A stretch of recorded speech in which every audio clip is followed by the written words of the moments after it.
Mohamud Dicko veut déjouer les pronostics qu'il annonçait dans son ultime bataille susceptible d'être gagnée.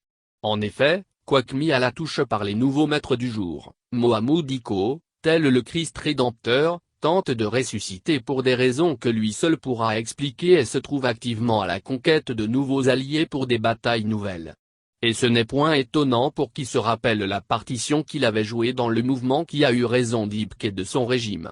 En sa qualité d'autorité morale du N5RFP, la logique, au regard de sa nouvelle posture, aurait voulu qu'il profite des dividendes qu'il a portés sous le soleil en défiant même la pandémie à coronavirus.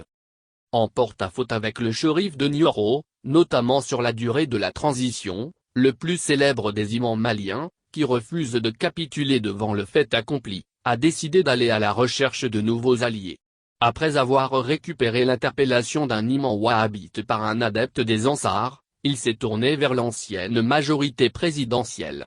Avec le shérif de Banconi, Mohamud Dicko a reçu le directoire du cadre d'échange des partis politiques, les regroupements politiques pour une transition réussie. En effet, Boukari Traita et compagnons, selon nos sources, se sont entretenus avec les leaders religieux sur la transition.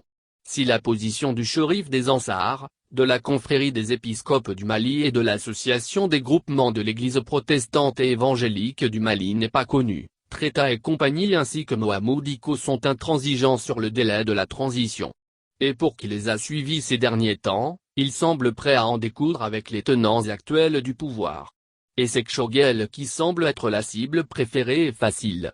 Comme quoi, si cette prorogation devrait avoir lieu, elle se ferait aux dépens de l'actuel Premier ministre.